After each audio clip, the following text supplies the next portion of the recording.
Halo semuanya, nama aku Tasanika Margareta. Jadi di video ini aku mau sharing ke kalian sebuah analisis film yang aku buat, dan di film ini juga mengandung teori psikologinya. Mungkin beberapa di antara kalian pernah mendengar film ini atau mungkin pernah menonton. Film ini juga termasuk film yang sudah lama. Jadi film ini berjudul Minggu Pagi di Victoria Park. Film ini disutradarai oleh Lola Amaria dan penulis skenarionya Titin Watimena. Nah, film ini tuh menceritakan tentang kakak beradik yang harus bekerja sebagai TKW atau tenaga kerja wanita Indonesia di Hong Kong.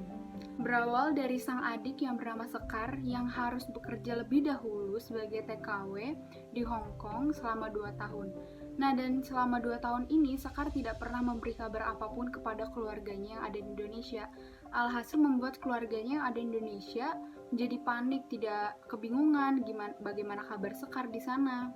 Akhirnya orang tua Sekar pun menyuruh sang kakak yang bernama Mayang untuk bekerja di sana juga serta mencari tahu keberadaan sang adik di mana dan bagaimana keadaannya di sana.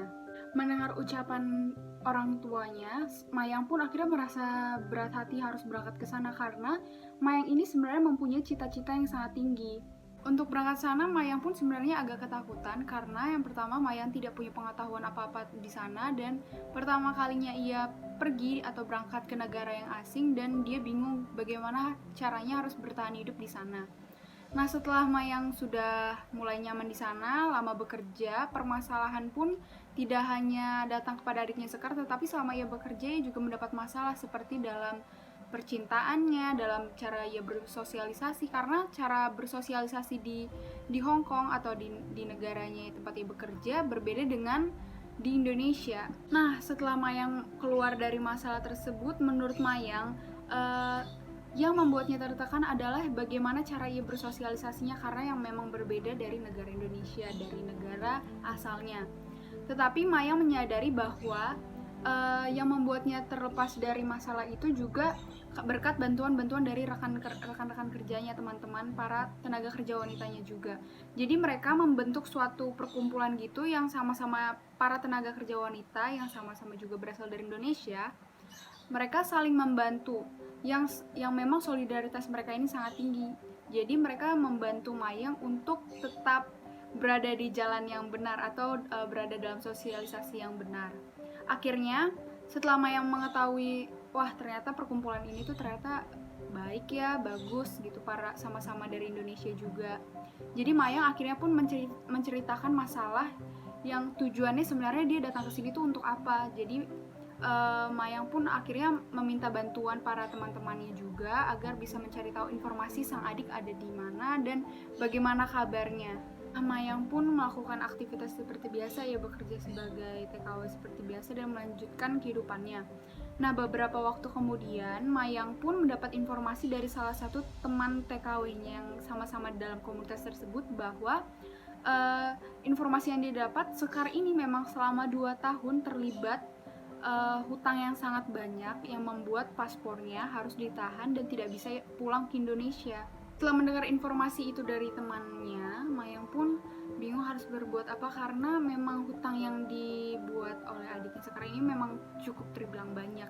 Tetapi karena komunitas tenaga kerja wanita Indonesia ini memang solidaritas mereka yang sangat tinggi, mau saling tolong menolong, dan akhirnya Mayang pun dibantu oleh teman-temannya untuk membantu Sekar agar bisa mendapatkan kembali paspornya untuk bisa kembali ke Indonesia.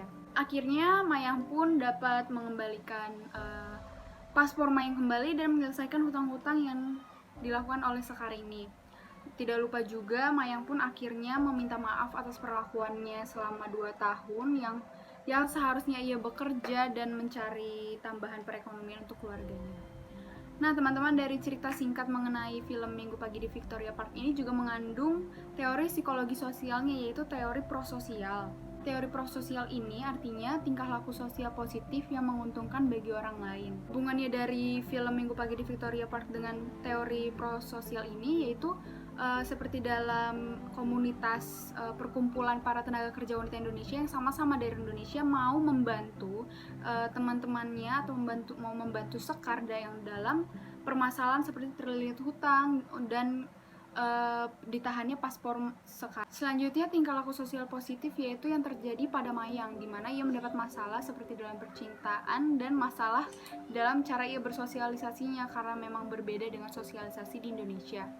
Jadi Mayang dibantu oleh beberapa teman-temannya yang memang sama-sama dari Indonesia dan menjadi tenaga kerja wanita.